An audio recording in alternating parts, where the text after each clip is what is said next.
Aseng dan Pontianak.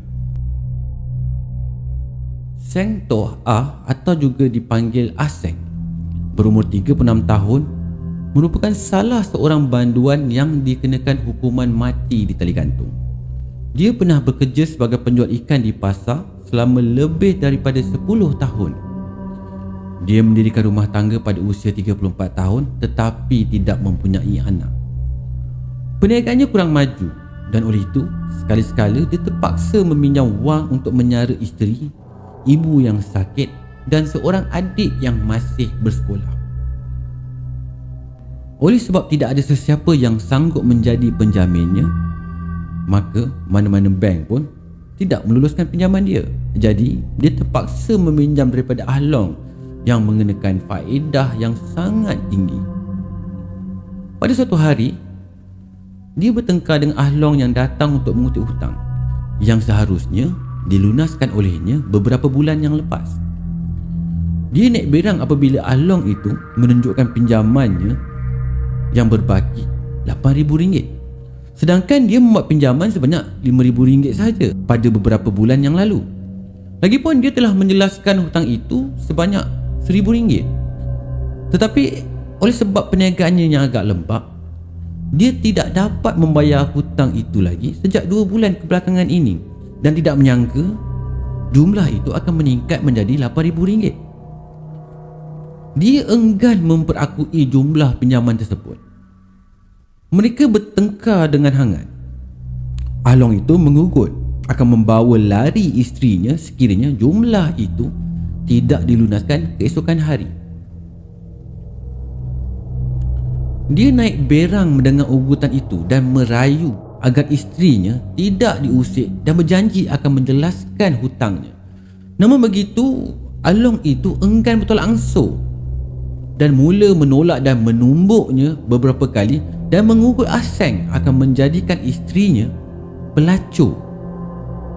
Semasa bertengkar, Ah Long mencapai ikan di atas meja di pasar dan memasukkannya ke dalam bakul untuk dibawa pulang. Sambil dia berbuat begitu, dia mengugut Aseng sekali lagi akan menjadikan isteri Aseng pelacur. Tapi sebelum itu, dia terlebih dahulu akan berseronok-seronok dengan isteri Aseng ini. Mendengarkan kata-kata itu, secara spontan darah Aseng menyirap naik. Lalu dia hilang pertimbangan. Dia terus mencapai sebilah pisau di atas meja dan menyerang Ah Long itu beberapa kali sehingga akhirnya Ah Long itu rebah bermandikan darah. Sementara pertengkaran itu berlaku, ada orang telah menelpon polis dan sebaik polis itu tiba di tempat kejadian, mereka sempat melihat Ah Long itu tersungkur dan mati. Aseng pula masih tercegat di situ dan masih memegang pisau itu sehinggalah ada anggota polis yang mengambil senjata itu daripada tangannya dan lantas Aseng ini digaring. Pihak polis meletakkan mayat Ah Long ke dalam Land Rover. Aseng dan pisau itu pula dibawa ke balai polis dan mayat Ah Long itu pula dihantar ke hospital untuk dibedah siasat. Aseng didakwa di bawah Seksyen 302 Kanun Keseksaan bersabit membunuh Ah Long dan dihukum gantung sampai mati. Dia membuat rayuan terhadap hukuman ini dan ditempatkan di sel bilik akhir di penjara Pudu sementara menunggu keputusan rayuan. Meniti hari-hari terakhir di bilik akhir pastinya sangat getir bagi Aseng. Aseng ditempatkan di sebuah sel berukuran 10 kaki kali 5 kaki kali 10 kaki. Terdapat sebuah tingkap kecil berukuran 2 kaki kali 2 kaki yang dibina 2 kaki dari siling. Terdapat sebuah katil berukuran 3 kaki kali 6 kaki, sebidang tilam sepan, sebiji bantal kecil dan sehelai selimut tebal yang kalis koyak. Tidak ada tandas di dalam sel, tetapi disediakan sebuah baldi najis dan sebuah baldi kecil berisi air. Setiap pagi pada jam 7.30 pagi, 2 orang pengawal akan membuka pintu selnya dan membawa dia dan baldi najis ke tandas untuk dibuang najisnya dan dibersihkan. Dia dibenarkan bersenam dan mandi selama 10 minit. Dan selepas itu, dia akan dibawa balik ke sel semula dan diberi makan sarapan bubur kacang hijau dan sekeping roti dan sekoleh teh. Makan tengah hari disediakan pada jam 12, iaitu sepinggan nasi, kari ikan ataupun kari ayam, sayur dan buah. Makan malam yang lebih kurang sama juga disediakan pada jam 4.30 petang. Kehidupan Aseng sangatlah membosankan di dalam penjara. Sudah bertahun-tahun dia menunggu dengan sabar akan keputusan terhadap rayuan, tapi dia masih belum mendapat keputusannya. Dia tidak ada sesiapa untuk diajak berbual. Saban hari dia membaca buku ataupun tidur sepanjang masa. Begitulah yang dilakukan olehnya setiap hari. Pada sebelah malam, keadaan di bilik akhir akan sunyi sepi. Tetapi sekali-sekali dia terjaga apabila terdengar dentuman yang kuat datangnya dari bilik gantung. Dia terdengar pintu perangkap terbuka disusuli jeritan yang membuat bulu romanya meremang. Apabila pengawal datang untuk meninjau, Aseng akan bertanya tentang waktu. Pengawal itu menulis jam tangannya dan memberitahu pada waktu itu adalah 3:30 pagi. Rupa-rupanya dia mengigau kerana dia tahu banduan akan digantung pada pukul 6 pagi. Namun begitu, bunyi pintu perangkap dan jeritan yang dahsyat itu masih terngiang-ngiang di telinganya. Ramai banduan di bilik akhir pernah bertemu dengan makhluk halus yang menakutkan, tetapi mereka tidak ada kesempatan untuk berkongsi cerita kerana banduan yang bakal akan digantung mati tidak dibenarkan bergaul dengan banduan-banduan yang lain. Aseng sendiri pernah mengalami kejadian yang sangat menakutkan apabila dia diserang oleh suatu lembaga yang berpakaian serba putih yang kelihatan seperti Pontianak. Malam sudah larut. Cuaca agak dingin pada malam Jumaat itu kerana di luar hujan sedang turun dengan lepatnya.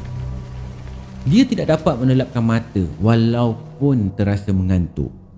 Dia berkalih ke kiri dan ke kanan. Ketika dia hampir terlelap, tiba-tiba dia terhidu bau bangkai, seperti bangkai tikus ataupun bau darah yang sudah kering. Dengan tiba-tiba juga dia terasa ada sesuatu yang berat menghimpit di dadanya. Dia membuka mata dan ternampak wajah seorang perempuan tua yang sudah pun krepot. Hidungnya panjang dan bengkok, matanya pula merah menyala. Gigi dan taringnya tajam berlumuran dengan darah. Rambutnya yang panjang menggerbang menutup muka Aseng. Lembaga itu mahu mencekiknya. Lembaga itu cuba untuk menggigit lehernya. Lembaga itu adalah Pontianak. Aseng yang terperanjat melihat apa yang berada di hadapannya meraung ketakutan dan dengan segala tenaga yang ada, dia melompat bangun dan menumbuk lembaga itu agar tidak menghimpitnya. Sambil menjerit, dia menendang lembaga itu dengan kuat. Lembaga itu pun gaib sambil mengilai-ngilai dengan dahsyat. Pengawal yang terdengar jeritannya lantas bergegas ke selnya dan bertanya apa yang telah terjadi. Aseng memberitahu yang dia ternampak Pontianak yang mahu menghisap darahnya. Lalu dia pun menjerit dan menendang dengan kuat sehingga lembaga itu menghilang. Tidurlah, itu Mak Jun. Dia datang nak hisap darah orang, kata pengawal itu. Aseng tertanya-tanya siapa Mak Cun, dan dia tidak dapat melelapkan mata kerana bimbang lembaga itu akan datang semula menunggu dia. Malam itu, dia langsung tak dapat nak lelapkan mata. Dia bertinggik di atas katilnya sehingga pengawal datang membuka kunci selnya pada jam 7.30 pagi. Hari berganti hari, minggu berganti minggu dan bulan berganti bulan. Tetapi dia masih belum mendapat berita tentang rayuan yang dikemukakan olehnya, sedangkan beberapa orang banduan lain dah pun digantung. Dia tertanya-tanya bilakah giliran dia yang akan digantung. Dia menjadi murung dan terkenang akan isterinya siapa yang menjaganya, apa yang isterinya buat dan macam-macam lagi. Mereka baru 2 tahun mendirikan rumah tangga apabila dia didapati bersalah kerana membunuh. Dia merindui isterinya dan ingin bermesra-mesra dengan isterinya buat kali terakhir. Pada malam itu, dia terdengar hujan turun dengan lebatnya. Angin bertiup merempuh tingkap di selnya. Dia terasa sejuk dan dingin. Lampu di selnya telah pun dipadamkan. Hujan masih turun dengan lebat dan sesekali disusuli dengan bunyi guruh yang kuat. Apabila angin menerpa masuk ke dalam selnya, dia mula terasa mengantuk dan tidak lagi menghiraukan bunyi hujan dan guruh. Dia terlelap buat beberapa ketika sehinggalah dia terasa ada sesuatu yang menindihnya. Dia terhidu bau haruman yang selalu digunakan oleh isterinya apabila mahu tidur. Tiba-tiba Aseng mula terasa terangsang. Dia membuka mata dan terpandang wajah isterinya depan mukanya. Wanita itu tersenyum dan berbisik di telinganya dan berkata, dia sayang dan merindui suaminya. Wanita itu mengucup seluruh muka dan leher Aseng. Aseng memeluknya dengan erat dan membalas cumbuannya. Dalam keterujaan itu, dia tiba-tiba terasa sakit yang mencocok-cocok di bahagian kiri lehernya, seolah-olah seperti terkena paku. Dia membuka mata dan menjerit dengan kuat. Amat terkejut si Aseng ini apabila terpandang Mak Chun dengan darah yang meleleh daripada mulutnya dan bertaring dan sedang merenungnya dengan tajam. Dia menjerit sekali lagi sambil meronta-ronta menolak lembaga itu daripada badannya. Lembaga itu adalah Mak Chun, dan Mak Chun menghilang sambil mengilai-ngilai dengan nyaring. Pengawal meluru ke arah sel Aseng dan bertanya apa yang berlaku. Aseng memberitahu kepada pengawal apa yang menimpa pada dirinya. Hantu Mak Chun boleh menjamah menjadi sesiapa sahaja. Ada masanya dia menjadi perempuan cantik, dan apabila tercabar dia akan menjadi pontianak, kata pegawai itu. Menurut pengawal itu, beberapa orang banduan akhir yang bukan beragama Islam pernah diperlakukan seperti itu oleh Mak Chun.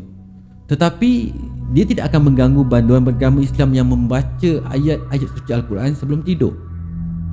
Akhirnya, selepas menunggu lebih daripada 3 tahun, rayuan Aseng ditolak oleh Lembaga Pengampunan Negeri. Aseng menerima berita ini dengan hati yang begitu berat apabila diberitahu oleh penguasa penjara. Dia dan isteri ibunya saling berpelukan semasa lawatan terakhir mereka, iaitu sebelum dia akan digantung pada keesokan harinya. Pada malam itu, Aseng ini dibenarkan memakan makanan pilihannya. Namun dia terlalu bersedih untuk menikmatinya dan hanya minum secawan kopi. Sepanjang malam itu, dia tidak dapat melelapkan mata dan berharap Mak Chun akan muncul sekali lagi dan menjelma sebagai isterinya buat kali terakhir. Aseng terbaring di atas katil sambil merenung ke siling. Asyik berfikir tentang saat tali gantung yang akan dipasang pada lehernya pada keesokan hari. Adakah dia akan berasa sakit? Dan adakah dia akan menderita dahulu sebelum menghembuskan nafasnya yang terakhir? Tiba-tiba terlintas di fikirannya muka isteri dan ibunya. Lalu Aseng terus menangis. Dia menyesali perbuatannya. Dia tidak berniat untuk membunuh Along itu pada masa itu, tetapi malangnya dia telah hilang pertimbangan buat seketika. Iaitu bila Along itu berkata yang dia mahu menjadikan isterinya itu pelacur dan mahu berseronok-seronok dahulu dengan isterinya sebelum dijadikan pelacur. Tiba-tiba Aseng terasa sukar untuk dia bernafas. Dia membuka matanya luas-luas. Dalam cahaya yang suram, dia nampak isterinya berada di atas badannya sambil tersenyum memandangnya. Sejak dikurung seorang diri selama 3 tahun, belum pernah dia berasa bahagia dan teruja seperti itu. Dia memeluk isterinya erat-erat. Dia dapat merasai kehangatan dan harumannya. Isterinya mengucup seluruh mukanya, tetapi tidak sedikit pun terlintas di fikiran Aseng yang berada di atas badannya itu bukanlah isterinya, tetapi dia adalah Mak Chun. Aseng dibuai rasa gairah. Apabila perempuan itu menggigit lehernya, dia langsung tidak terasa sakit, dan oleh itu dia membiarkan dirinya diperlakukan sedemikian rupa sehinggalah dia terdengar pintu selnya dibuka dan ada orang memanggil namanya. "Aseng, bangun, masanya dah sampai," kata pengawal. Dan ketika itulah Mak Chun yang disangka isterinya bingkas bangun dan hilang merempuh dinding sambil mengilai dengan nyaring. Dan ketika itulah baru dia sedar itu ialah angkara Mak Chun. Aseng berasa lemah, longlai dan tidak terdaya untuk bangun. Dia kebingungan tetapi sempat memberitahu pengawal yang datang itu untuk mempersiapkan dia untuk digantung pada pagi itu. Sempat juga dia bagi tahu pengawal tentang isterinya yang datang untuk mengucapkan selamat tinggal.